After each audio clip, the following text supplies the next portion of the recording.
Épuisement professionnel dans les métiers du médical et du paramédical. C'est le sujet de l'émission d'aujourd'hui. Bienvenue, c'est Brix du blog Macatesuit. Je suis heureux de te retrouver. Si tu connais pas cette émission, c'est le podcast de Brix, l'émission où on rentre au fond des choses. Si grâce à cette émission, tu obtiens une idée, tu as un déclic, là j'aurais accompli ma mission et j'aurais pas perdu mon temps et je t'aurais pas fait perdre ton temps. Voilà. Donc pourquoi cette émission? Alors avant d'entrer dans le vif du sujet, je l'ai oublié. Si tu n'es pas encore abonné, abonne-toi. Si tu écoutes cette émission sur SoundCloud, clique sur suivre. Si tu es sur YouTube, tu t'abonnes à la chaîne. Si tu es sur le blog ou sur Facebook, abonne-toi. C'est simple, c'est très simple. Voilà.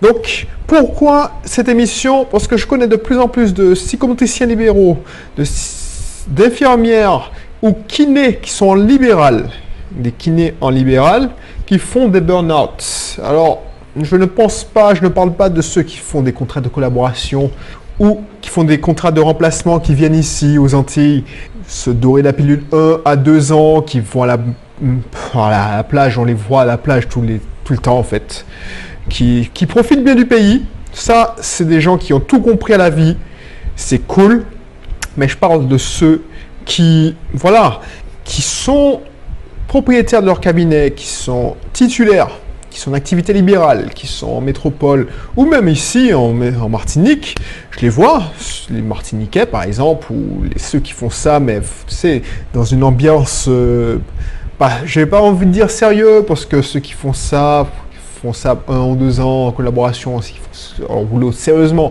mais qui se tuent au travail en fait, qui cumulent parfois un emploi salarial, une activité salariale avec leur activité libérale. J'en connais même qui font la même chose, mais qui cumulent un emploi en libéral avec une activité, un contrat aussi en libéral, mais en collaboration. Ça, je comprends pas, mais ces gens-là qui se tuent au boulot. Cette émission est surtout pour toi, si tu es dans le cas, tout simplement, si tu as une activité libérale, dans le médical ou le paramédical, ou même dans l'auto-école, parce que je te rappelle que ce sont mes domaines de prédilection, puisque j'en vois tous les jours. Mon épouse est dans le paramédical, je suis associé dans une auto-école, donc je côtoie beaucoup de gérants d'auto-école. Ces gens-là, ils se tuent au boulot. Et est-ce que si tu te sens épuisé, tu ne sais pas pourquoi, tu te sens en mode dépression, mais tu te dis mais qu'est-ce qui ne va pas dans ma vie? Je ne sais pas, j'ai tout pour être heureux, j'ai un boulot, j'ai une famille et voilà, je suis fatigué, je me traîne, voilà.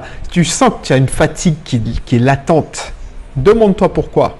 Tu sens que ton activité ne t'épanouit plus, un truc qui te passionnait, faire des soins, ça te passionnait. Ton métier te passionnait, là, tu fais ça machinalement. Tu pratiques des soins machinalement, tu donnes des cours de conduite machinalement.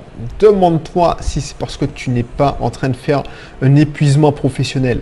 Cette émission est aussi pour toi, même si tu n'es pas dans la santé, tu n'es pas dans le domaine de l'apprentissage de la conduite.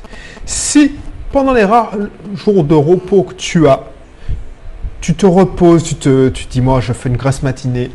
Et plus tu fais une sieste, par exemple, tu fais une sieste parce que tu as pris un RTT, alors je ne sais pas si tu es encore salarié, mais tu t'es accordé un jour de off, tu t'es accordé un jour où tu ne travailles pas, et tu fais une sieste et tu te relèves, mais tu es plus fatigué encore. Ça arrive aussi.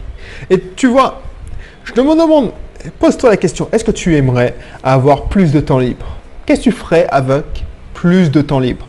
Alors, je ne dis pas ça pour remuer le couteau dans la plaie, mais je ne sais pas. Tu vas me dire, oui, mais. Alors, pourquoi je dis ça? Parce que ce oui, mais là me dérange, me gêne. Ça m'énerve même. C'est un truc que j'entends souvent, Quand je discute avec les collaboratrices de mon épouse, elles me disent toujours oui, mais. Quand je discute avec des amis, oui, mais je ne peux pas faire comme toi parce que j'ai ça. Et toi, je suis sûr que si je te voyais en direct, si je te voyais et tu me dirais ouais mais voilà, je peux pas faire ça parce que et tu trouverais toujours une excuse. Oui, je veux plus de temps libre, mais j'ai des responsabilités. J'entends ça souvent. J'ai des patients, j'entends ça aussi souvent. J'ai des charges à payer. J'ai besoin de plus de revenus. Voilà. J'ai envie de te dire, Oui, mais tu as aussi une vie à vivre. C'est ça que tu dois réfléchir. Tu dois réfléchir à ça. Quand tu seras en dépression, quand tu seras en épuisant professionnel, parce que j'en vois plein, il y a même des internes qui se suicident. Qui prendra en charge tes patients? Qui prendra en charge tes responsabilités? Qui prendra en charge tes charges? Tes charges, alors c'est un mauvais jeu de mots, mais tu vois ce que je veux dire. Si tu te reconnais, écoute la suite, mais surtout inscris-toi dans mon cursus d'information offert pour te permettre de garder tes revenus tout en ayant plus de temps libre. Ça te coûte rien, c'est gratuit. Tu cliques sur le lien qui se situe dans la description et je pourrais te donner des solutions. Parce que là, c'est trop court, même 10 minutes, 15 minutes pour parler de ça, c'est trop court. Là, tu auras quelque chose de costaud. Donc, inscris-toi, tu peux cliquer déjà parce que ça va ouvrir normalement dans un nouvel onglet et tu pourras continuer à écouter. Voilà. Alors, pourquoi je dis ça? Pourquoi je pense savoir de quoi je parle? Peut-être que tu as l'impression que c'est du vécu. Oui, c'est du vécu. C'est du vécu parce que mon épouse psychomotricienne est tombée dans ce piège. Et si elle avait persisté, si je ne l'avais pas dit, oh stop, accorde-toi du temps libre. Stop, parce que là, tu ne vas pas tenir longtemps. Si elle avait persisté dans cette direction, elle aurait fini en épuisement professionnel. Ou tout simplement, elle aurait abandonné. Comme beaucoup. Il y a des gens qui abandonnent. Alors les gens disent, oui, non, dans la santé, il y a beaucoup de boulot. Il y a beaucoup de besoins. Les orthophonistes, par exemple, il en manque beaucoup. Elles ont des listes d'attente de malades. Il y en a plein. Et quand on a récupéré un local, le local de mon épouse, c'était une orthophoniste. Pourquoi elle a abandonné cette activité? C'est pas parce que ça marchait pas. C'est pas parce qu'elle n'avait pas de patients. C'est parce que elle voyait que son activité lui donnait moins d'avantages qu'une activité salariale. Pourquoi? Parce que elle ne prenait pas du recul. Les gens, et mon épouse, la première, moi aussi, je suis tombé dans ce piège. Tu as tellement la tête dans le guidon que tu n'arrives pas à prendre du recul. C'est ça le secret, prendre du recul. Tu travailles tellement que tu ne sais même plus pourquoi tu travailles. Et c'est encore plus vrai quand tu es passionné par ton job. Si toi, tu m'écoutes, tu es sûrement passionné par ton job. Moi, je suis passionné par mon job. Je suis capable de rester 12 heures d'affilée derrière un ordinateur, à programmer un ordinateur. Le problème, c'est que quand je fais ça, je suis plus tout jeune. Alors, les gens, ils se foutent de ma gueule. Ils me disent, ouais, mais tu te considères comme un papier alors que tu as moins de 40 ans. Mais quand je fais ça, je ne suis plus comme un gamin de 20 ans, de 18 ans. Quand je passais 12, ça m'est déjà arrivé de passer 24 heures d'affilée devant un ordinateur. Quand je fais ça, il me faut bien une semaine pour récupérer. En plus, je deviens irascible. Le manque de sommeil, tu sais, quand tu es en train de développer, tu vois que ça avance pas comme tu veux, tu es coincé parce que ça marche pas en fait. Tu as ce qu'on appelle un bug. Tu deviens difficile à vivre. Peut-être aussi toi, tu comprends pas, tu t'énerves pour rien. Tu ne comprends pas. Un verre, je sais pas, quelqu'un a cassé un verre, ça te fait péter un câble. Tu rentres dans une rage folle. Pourquoi? Parce que peut-être tu ne prends pas assez de recul. Si tu prenais du recul, si tu prends du recul, tu prends du recul pour réfléchir à ton activité. Non seulement ça te permettrait de resituer tes priorités, mais ça te permettrait d'inventer des systèmes pour être plus à l'aise, pour travailler moins tout en gagnant plus. Pourquoi je te dis ça? Je ne te donne pas des leçons pour... Non, c'est parce que moi, je l'ai fait, cette démarche de prendre du recul pour me dire, c'est quoi le plus important dans la vie? Pourquoi je fais ça? Pourquoi je me tue au travail? Pourquoi je me fais chier à faire tout ça? Si je fais ça, c'est parce que je voulais avoir une meilleure vie et là, c'est tout le contraire qui se passe. C'est parce que je n'ai pas pris du recul, parce que j'avais trop la tête dans le guidon. Et c'est pourquoi je fais cette émission, c'est pour que tu ne tombes pas dans ce piège.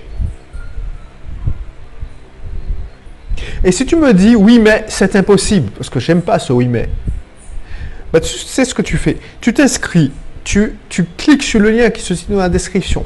Tu t'inscris dans mon cursus, surtout si tu es un professionnel de santé, que ce soit médecin généraliste, dentiste, kiné, psychomotricienne, orthophoniste, ergothérapeute, psychologue. inscris-toi. Tu me dis, ouais, non, oui, non, mais non, inscris-toi et tu verras. Ça te coûtera rien. Tu t'inscris, tu regardes, tu vas apprendre à nous connaître, mon épouse et moi, savoir notre parcours et comment on a réussi à avoir autant de revenus, sinon plus de temps libre pour mon épouse. Parce que moi, j'ai aussi beaucoup de temps libre, mais moi, j'avais fait cette démarche avant. Et c'est pour ça que j'aide maintenant les autres entrepreneurs, les indépendants, à avoir autant de temps libre que moi, sinon plus. Parce que, voilà, quand on met des barrières, on se met des pensées limitantes, on se retrouve à enchaîner les heures de boulot, et on perd de vue l'essentiel, et on finit, alors je ne te le souhaite pas, on peut finir en épuisement professionnel, ce qu'on appelle les burn-out. Inscris-toi, tu trouveras 1 à 2 idées supplémentaires qui te faciliteront la vie, et si tu ne t'inscris pas, parce que je vais te proposer une formation pour aller beaucoup plus loin, si tu ne t'inscris pas, tu auras déjà gagné tous les conseils gratuits. Voilà. Donc, je te laisse faire. Si tu n'es pas encore abonné, abonne-toi et je te dis à bientôt. À bientôt pour une prochaine émission.